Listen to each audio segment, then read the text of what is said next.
It's Zach Edey with Purdue men's basketball, and you're watching Boilers in the Stands.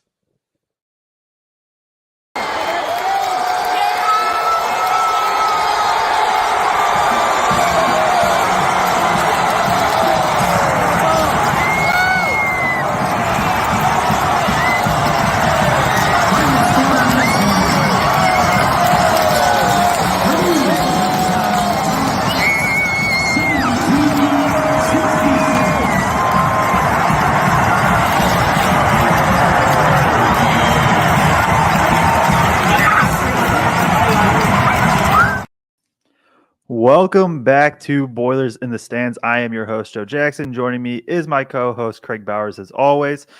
Another, part two of our summer player preview series coming in. And so this one's going to be about CJ Cox, the ranked 270 in the class. We'll talk about why that ranking's very, very, very low. But Kraig, how are you doing? I'm doing good, man. I think as a Purdue basketball fan, there's no way to feel other than good after last night. We got to start with just a little bit of that, right? We got to talk sure. just I was for gonna a take it second. there. What were your big impressions last night? Hey, Zach Edey's pretty good at basketball. It's it doesn't really matter who he's up against. Like he's and summer league's obviously not the NBA, right? It is still a big jump from there, but you saw him being a little bit more mobile, being able to set a lot of these pin downs and then roll from there. You saw the impact in terms of what he could be defensively.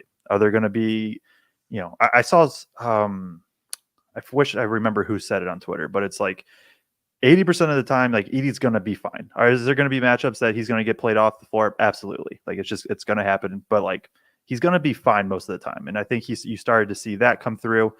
You saw what he could be on the glass. I mean, 15 rebounds with 11 of them being defensive. You could see what he could be with the rim protection and then also just finishing at the rim. And it was a slow start and he could have got the ball way more. But that's part of just the summer league gig. But yeah, I mean, aside from like 3 injury scares, it felt like it was fun watching. It was definitely fun watching it. And like you, I think it was a really good first performance. You see a lot of other highly ranked guys not have good, opening summer league games a lot of times. Heck, it happened to Victor. So, yep. I thought it was a really good showing for him. Like you said, did a lot of good things. Probably my favorite thing was watching the Memphis Grizzlies world react to him in real time. And just like, holy smokes, Jaw's going to go for 30 with those monster screens and everything else. And heck, I was listening to Memphis Grizzlies Spaces at like 1:30 in the morning last night, just because I was soaking it all in of watching all these Memphis fans come around on the Zach Edey train. Obviously, it's one summer league game, so nobody needs to get carried away either. But he was playing against a starting center in the NBA who was second in the NBA last year in block shots. So in his head-to-head matchup, he was playing somebody that he's going to see in the actual season in a starting lineup. Yeah, and I think there's just there had to have been a text from Edey to like Braden Smith being like, "Hey man, thanks for getting me the ball." Like after the game, because I think, and I posted on my Twitter, the play that really stands out is, because Edey only got like 2 or 3 like true post touches, right? A lot of his touches were rolls, offensive rebounds, stuff like that. Things he's very good at. He gets the ball in the post, does his one dribble, doesn't really get the movement that he wants, kicks out, and you can see like he just buries his guy. Buries him under the rim. Purdue, that's an automatic repost, and that's a dunk.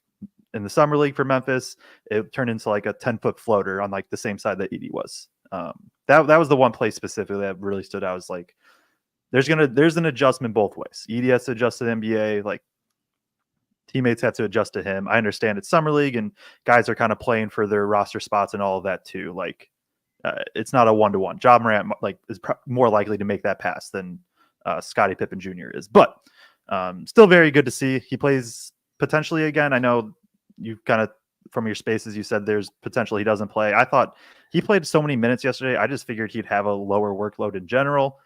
If he is playing, it's in a half hour, which will be right about when we wrap this up. Yeah, what they were saying last night was that a lot of times what Memphis has done in the past is they've played their kind of star draft pick in that very first Salt Lake game and then shut him down and then waited until the second summer league session to have their star players play again. So he may play, he may not. We'll see. I mean, I think he still plays summer league games yet to go, but probably just in that next stop. Is that Las Vegas? Yeah, that's the big one, the Vegas one. This is more of a warm up. Yeah, for sure. Let's talk about CJ, man. I'm excited. It's kind of wild for us to, I don't want to say us, I don't want to put it in your mouth, but it's kind of wild for me to say maybe the guy I'm most excited about talking about is the guy who ranks 270th in this class coming in. But wow, just going to practice the other day and watching some of these highlights, seeing some of his videos of his games with his AAU teams. He does a lot of things right, man. What are your just initial thoughts here? Yeah, I mean, when I watched the film, it was just like this dude's like he plays basketball well. Like he's just a good player. A little bit of background on him: 6'2", listed at 6'2", 185 pounds. Combo guard, ranked number 270 per 247 Sports Composite. So that's kind of like the mashup of all the different recruiting rankings. Played at Milton Academy high school in Massachusetts. I couldn't find stats on that. He did play for Middlesex Magic AAU, where they did win the Under Armour championship, I believe. I know they did last year for sure. They might have won 2 years in a row. If they didn't the year before, then they went far. Averaged 12.3 points, 5.9 rebounds, 3.2 assists, around 40% from three during AAU. There was a couple of games in there that, and we can talk about it in a sec, but like Painter saw CJ Cox, like he did not spend a lot of time recruiting him. He just saw him kind of by chance and was like, that's the guy. I know we have a clip talking about it. I don't know if we want to bring that up right now. Yeah, let's do it because I mean, I think it's been pretty well documented, but Painter did not go out to watch CJ play. He went out to watch somebody else play and then left so impressed with him, like you said, gave him an offer right away. But this is what Matt Painter had to say about CJ Cox after summer workout session. Like CJ Cox has looked really impressive. You know, out there, you was watching, he can contain the dribble, he can handle the basketball, he can make a pull-up, he can make a three. Just when I saw him, I was floored that the only schools that were on him was the Ivy League. I was floored. And I was seeing somebody else, and I just was like, man, my attention went that way. You got a high-level kid, you got a high-level student, you got a high-level player. And then, you know, just to be able to recruit somebody for 2 months and get him is a beautiful thing, right? You know, so you normally got to recruit guys for 2 years, but in the portal, you recruit guys for, 2 days. Yeah, and I did watch that game that Painter was talking about. He went out to see Travis Perry from Indiana Elite, who is committed to Kentucky now. CJ Cox went insane that game, like just absolutely insane. I think he had like 29 points, hit like every imaginable type of pull-up jumper you can hit. He hits. He hit like I think he hit a like super heavy contested fadeaway three to force overtime. I forget actually if they won, but I know he had a couple clutch ones also. I understand like why Painter watched that and was just like, oh yeah, like this dude should probably be really highly ranked or anything like that. And so kind of getting back to my initial thoughts is like the shot creation and shot making is the first thing that stands out. Like throughout AAU and in high school, the games I was watched, like he's just somebody that you can go give the ball and say, hey, go get us a shot. Now, I don't know if he's someone right away that's going to get all the way to the rim, but he can get to the pull up. He can shoot from three. He can shoot off the catch. He can shoot off the dribble. Like he has all of that down.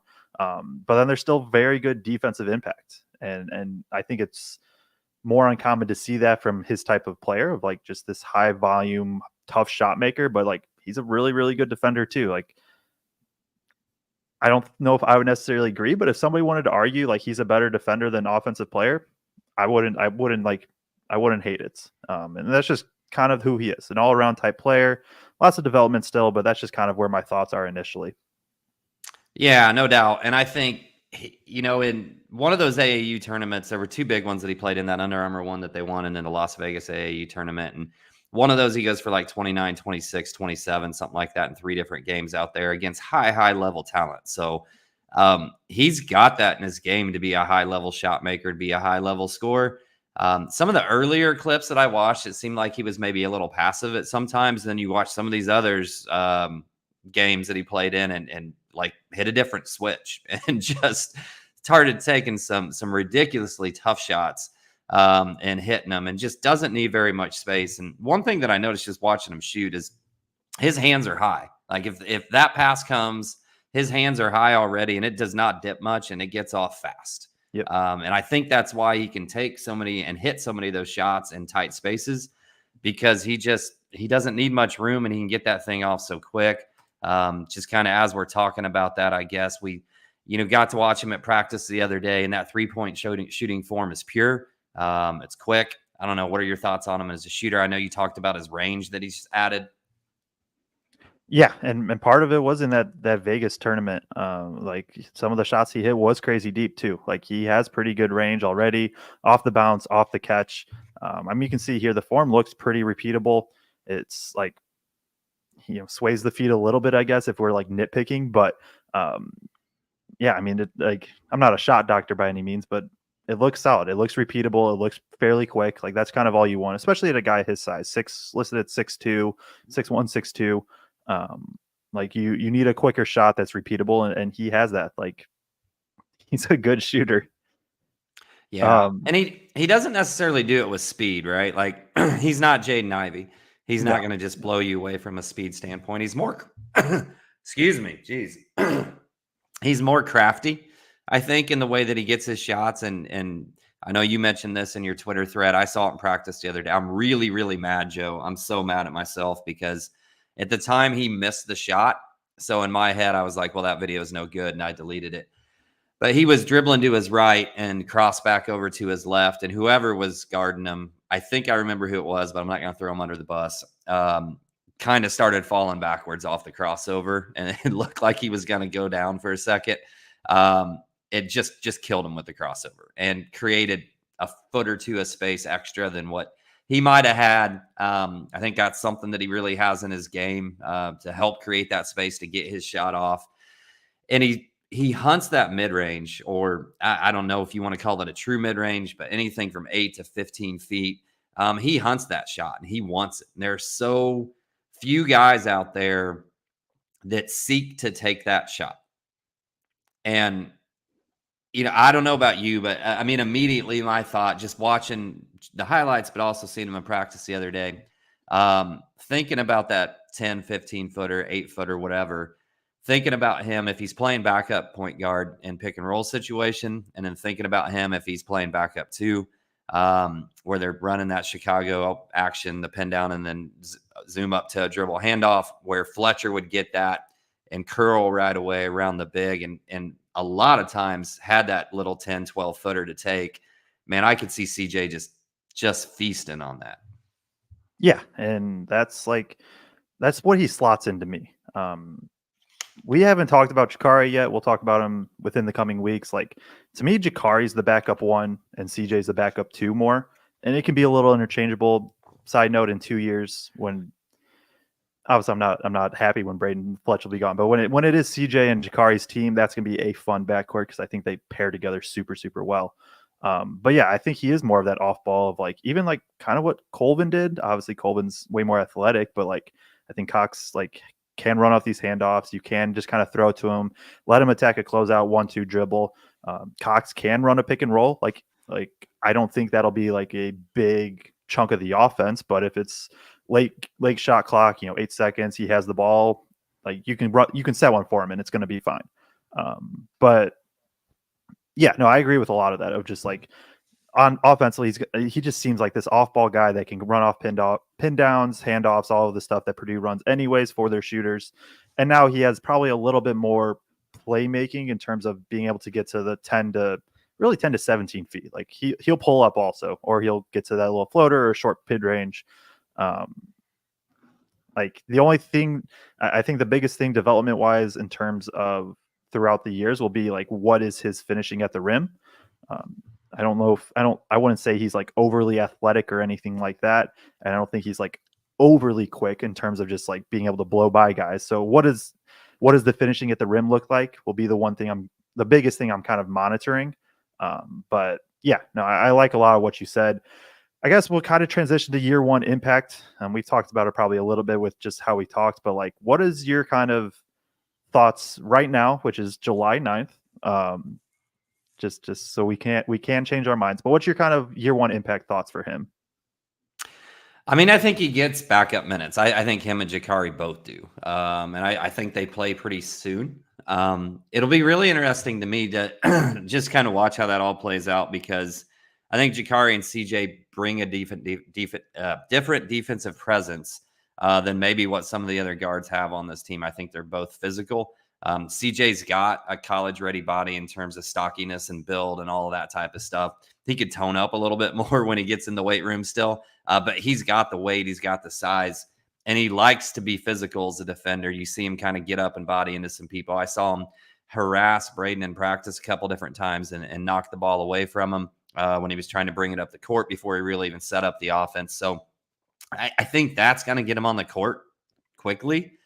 Maybe even more so than the shot making, but with all the production that we lost from Zach too, I think this team's going to need more shot makers on the outside. So I'm with you primarily in the fact that I see him at backup too, but I think Painter loves just kind of his steady demeanor and decision making and the way that he plays so much. And he does have good vision. We saw a couple of highlight passes that Purdue media posted from a couple of weeks ago when Jakari was here too, that I'm not going to be shocked if he does play some backup point guard too at some point this year. So I don't know if he gets 10, 12 minutes a game. And it's hard to talk about this without talking about like Jakari, because that's the one direct, like they're probably competing for similar minutes. And like I said, I view Jakari more as a pure one than CJ. That doesn't mean I don't think CJ can play those backup 1 minutes, and maybe like he develops and can be that guy. My gut says he just gets 10 to 15 minutes. Like he does. But then when like you work through it in the rotation, it's like, so for me, right, and this is me like really not including Jakari in this kind of backup 2 minutes conversation, because I think he takes a lot of the backup one. He'll get a few at the two in my head, but like then CJ's competing with Colvin and Fletch for kind of this minutes at the two. And even if Fletch's minutes come down a bit to like 25, right, or something, or 20, 25, like that's still like my brain just doesn't quite know how he always gets the minutes. Unless it is just cutting out Jakari and he kind of takes up the backup one and then gets a few at the backup two. But my gut says the talent wise is he just gets 10 to 15. And I'm talking more at the end of the year. Right away, they'll make it work. Right. You're figuring Braden plays 32, 34 minutes a game? Yeah. He played 40 if they let him. Right, but not going to, hopefully. Hopefully doesn't have to. So what, Jakari gets 6 to 8 minutes backup point? And then he gets, in theory, like so I like Jakari, and I think he gets 6 to 8 probably at the two. And so it's just you're running out of minutes. Yeah, I'm really high on Jakari. We got to do Jakari soon, but like I'm right on him. You've got Fletch, you've got Miles, and you've got Cam. The split between the 2 and 3. If we're just saying Jakari does backup point guard minutes, which I don't think he only does that either. Yeah. So then, yeah, you've got 4 people to play it out. I think it depends. Yeah, it depends on if Jakari plays backup too also. Yeah. And it depends on what, like, does Colvin take this jump where it's like, oh, he's the guy and you kind of just, you have to get him 20, 25 minutes? Is it still like Colvin needs a little more time to develop? That'll play a part in it too. But that's a long way of saying that talent-wise, I think he's very capable of playing 10 to 15 minutes. Whether it happens, I don't know. It's a good problem for Purdue to have, but I think he has it in him to do it.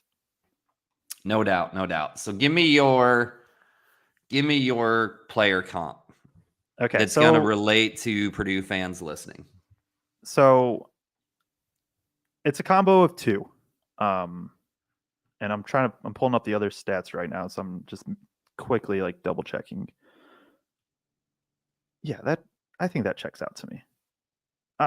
It's like, to me, he's like a combo of Fletch and Eric Hunter in terms of, like, I see CJ Cox playing a very similar style to Fletch in terms of being this off-ball shooter. CJ probably works a little bit more on ball, and that's where a little bit of the Eric Hunter comes in. But like, obviously Fletch, for as good as he is offensively, he has his flaws defensively. But Eric Hunter was what, first team all defense, I think, his senior year at Purdue. Like, I think he has that part to him of kind of this athletic, Not a true point guard, but sort of a point guard, pesky defender on the perimeter, combined with kind of Fletch's style and ability to, hey, get to the mid range, run off pin downs and handoffs. So that's kind of where I'm going right now with it. I don't absolutely love it, but it's kind of what pops into my head, and I'm sticking with it. I also, yeah. Well, you go. Give me yours. I'm not comparing him to this player because this might seem really, really And that's why bad. I didn't want to say the name. I know who you're going. I don't think you do, but Okay, maybe you never do. mind. Maybe not. I'm a little bit nervous to make a comparison to a guy who played in the NBA for 10 years, but Then I'm not. no. He's 2 inches shorter than this player, but just in terms of the craftiness, the ability to get to mid-range, not being super explosive at the guard position, being able to run the point, but really being more of a true combo guard guy. He really reminds me of Smudge. He reminds me of Etuan Moore. Just in terms of his body, his build, again, a little bit shorter, but that craftiness, the ability to hit that mid-range shot, the ability to run points. Etuan did it for several years in the NBA, started there at some points, but he was really more of a 2. I don't know that CJ ever has that type of career. Etuan has one of the most successful careers in Purdue's history, so I'm timid to say that. I'm just saying he reminds me in some ways of Etuan.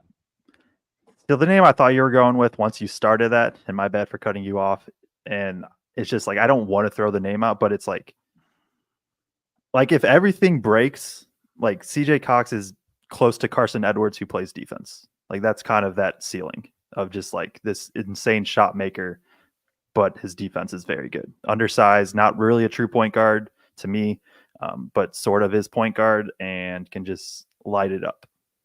Yeah, I guess I've heard a couple people make that comparison a little bit now, and I just like Carson's first step was fast, like explosive out of the gates, and I don't know that CJ's got that same type of that burst that Carson had. It's fair. Maybe more, just the scoring impact though of because like I said, that was one of my biggest things off the top is like just how does he get downhill? Carson obviously crazy explosive at 5'11" to do it. But that's kind of it. That's like if everything breaks right? Like I mean, I'd love it. Yeah. Oh yeah, it'd be great. Etuan, like that'd be great. Etuan Moore would be great. Yeah. And as much as Fletch got like, I know Fletch is like sort of in the midst of everybody talking, not everybody, but people talking down on him. Like if CJ Cox has a Fletch type production with an Eric Hunter type defensive game, like you can match those, like that's also a very, very good player. Oh, no doubt. Sure. So let's just, I guess, more broadly talk about the career trajectory. We talked about this. I mean, I already said the ceiling kind of for me to him. But what are your kind of thoughts? Like we assume he'll be a 4-year type guy. What are kind of your hopes and thoughts for what he could be? I mean, I'm really, really high on both Jakari and CJ. Like I could see both of those guys. If they hit their ceilings, I can see both of those guys making, all Big Ten first team. Be crazy to think we'd have 2 guards there, but I just, that backcourt to me for the next 4 years is going to be so fun. And it's been a minute since we've had like 2 guys that could go score that are also just defensive hounds on the perimeter. That I think Purdue fans are going to absolutely love it, because Purdue fans love a good perimeter, Chris Kramer, defender out there. So I think it's going to be fun. I obviously, like, they're not going to jump out of the gate. I mean, talking about like Etuan, when Etuan came in, there was nobody in the cupboard in front of him. So, they're not going to get 30 minutes a game as freshmen. So it's going to be a year or 2 years before we really get to see that all come to fruition. But man, I'm excited for it. And I think the ceiling's really, really high. And talking about, there's nobody in this freshman class I'm not excited about, Joe. I mean, there just really isn't. Yeah. And I've been, over the last couple of years, there's been a couple of times where I've been like, that guy's redshirting for sure. Like that guy's not going to see minutes this year or whatever. He's not ready. And I'm excited about everybody. No, it is a really fun class. A lot of diversity kind of in what everybody's able to bring as well. I think a lot of the pieces fit together well, which is also fun, as you can kind of see in theory, this 5, like in theory, the 5 incoming freshmen could all play on the floor together at the same time, and it would make sense in terms of a lineup. So yeah, it's going to be fun to see that. For me, I mean, we talked about the high end stuff. Like I think all the shot making's there, the defense is there. In terms of like, I guess stuff I am hoping to see improve. I talked about getting to the rim multiple times. I think also like he can facilitate, and I'm not saying he can't, but it's, to me, it felt more of like the bailouts in terms of the games I watched. More of just like I'm going to go get mine. Oh, wait, there's 2 guys on me. Let me just try to find somebody really quick. Less of like the pure like, oh, I'm going to create open shots for others. Is that his role? I've already said throughout, I don't think it is. But if it is, I do hope to see a little bit more improvement in terms of facilitating. There's also always the, hey, team context and stuff. Like he was probably asked to score a lot in terms of high school and AAU. It takes away from the facilitating as well. But going to be fun. Also, I guess the other concern, but that's where I think he pairs perfectly with Jakari, is like he is on the smaller side, 6'2", 185. He's like sturdy, right? But in terms of like height and wingspan and all that, like he is smaller. So if he is going to be paired next to Braden on the floor, like that is 2 smaller guys. Whereas in terms of when he's like with Jakari, eventually Jakari's more like 6'4", a little bit bigger. Like how does he match up against these, 6'4", 6'5", 6'6" dudes if he has to guard them? I guess that's the only other thing. But yeah, I mean, I watched CJ Cox, and before even thinking about the rotation, I was like, this dude's just going to get minutes this year. Like I'm super excited for what he can be. There's a scenario where he's the best freshman, like, and I don't think it's that unreal to say that he'd be the best freshman on Purdue this year. No, I don't think it would be a jump either. And I think that's going to be a really competitive battle in the end. And some of it's maybe going to be about how people play in front of them as well, in terms of who maybe gets opportunity or what specifically this team needs. Because with all these guys, it's going to be about filling the gaps. Does Jacobson get a bunch of run because, Painter figures out we have to have a rim protector? Does one of the guards, Jakari or CJ, get a bunch of run on the perimeter because Painter decides he needs more perimeter defensive pressure? So a lot of it to me is just going to be it playing out in terms of what Painter sees that he needs. But the thing that we haven't talked about here that also just jumped off the page to me when I was reading his bio and background and everything else. I think I know where you're going, but I'll let you go. This dude is intelligent. Yeah. Yeah. I mean, you could say like, oh, he only got Ivy League offers. He got Ivy League offers from every Ivy League team, basically. Yeah. They don't offer unless they think you're going to get in. And then he also got admitted to the Dr. Cornell A. Bell Business Opportunity Program at Purdue, which is really, really prestigious. And I love it. Yeah. I love when you see, especially as a guard, somebody that's going to have the ball in their hands. I know you think not point guard necessarily, but somebody who's still going to be making decisions. I love when those guys are super intelligent out there and in the classroom, which he obviously is. Yeah. And even just the little bit I've seen on like social media and stuff from him, it's just like the way that he holds himself and the poise he has is just like, he's just one of those guys that just seems older than he is. I assume he's 18 or 19 right now. Like getting that internship before going to Purdue, like that, I'm not that far removed from high school. Like that would have been the scariest thing ever, going on this like pretty impressive internship before going to college. Like just it's impressive stuff. So I agree with you there. Yeah. Super smart dude. Do you have anything else on CJ Cox? There's a couple of little comments I want to bring up and then we'll get out of here. I do not. All right. Dick Stillwagon, what's with the 10 fouls allowed in summer league? I think it's just so that way guys can develop and just keep playing. It's because wins and losses don't actually matter. Just let the guys develop. Also from Dick Stillwagon, are we excited about the football uniforms? I'm going to be honest. Didn't know that there was football uniforms. Did you know? You didn't know that they wore uniforms in football? I didn't know that there was like new ones. Yes, there are. I've seen chatter that there are new ones. I've been so busy the last 6 days. I was out of state for 4 days, came back, had to fill in yesterday after work for somebody having some issues. So at an event last night and whatnot. So I'm out of the loop here. I'm going to have to look it up. Same here. Jeff Parks, who do you predict gets more floor time this coming season, CJ or Jakari?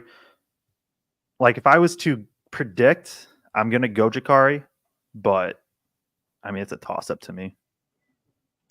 I don't even want to make a prediction yet because I feel like I'm going to be biased because I've only seen CJ in practice and I walked away like super impressed with CJ. I've seen both of them on video, but seeing it live is a different thing. I'm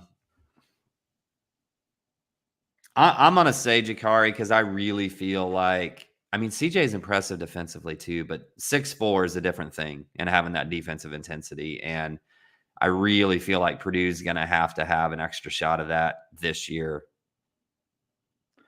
in terms of perimeter defense. Yep. And then last one is Colvin at an inflection point. He could be either Brandon Newman or Etwan Moore. Thoughts? I get the point. I do get what he's saying, right? Like this is sophomore year. You're hoping for the sophomore jump. He has all the potential in the world, but could be in a similar spot to Newman where it's like, could the minutes just kind of disappear behind underclassmen and just stuff like that? Give him time. Like that's still my thought is like, I think he just last year, I think was big in terms of him just learning the system and being able to play in it. Now we're going to start be able to see hopefully the developments of like being a guy in the system, not just playing in it. Yeah. And I think it's really important to think about, I mean, to this point, right? That freshman to sophomore jump is generally the biggest jump that players take. And you weren't getting this narrative from us or from other people who followed Purdue closely. But last year, there was a little bit of this national narrative of are Smith and Lawyer good enough as guards and yada, yada, yada. And they both took big jumps this year in terms of their roles on their team. Maybe not every night for Fletch, but he put up 27 twice in some really, really big games.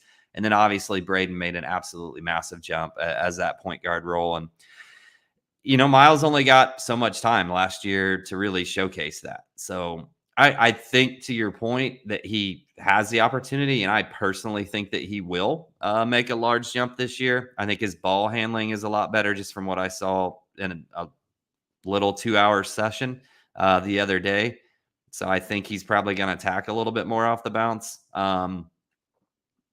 But I don't think it's a Brandon Newman or Etwan Moore discussion, I guess is where I'm going with this. I do think that he has the opportunity to take a big leap. Fair enough. So yeah, that'll wrap it up here. We'll be back next week with another player. We haven't decided who. Also, just want to throw out Fletcher Laurie was the best 3-point shooter in the Big Ten last year, 48.5% in conference play. And that's including a 6-game stretch where he went like 1 for 12 from 3. I know you're with me on this, but like Fletch had a good year. There was moments, yes, but Fletch had a good year, and I know you agree with me on that. But this was, you know, CJ Cox is going to be. We're both very excited. Like this is another one of those that's going to be super underranked, and then in 2 years or even a year, you're going to be like, why was he ranked that low? So yeah, we will be back next week with another player. Got a few more freshmen to do, and then we'll have kind of some more shows throughout summer. We're I think 17 weeks away from the first game, so. It's still a long ways away, but also we're getting there. So we appreciate everybody tuning in, and we will catch you all next week.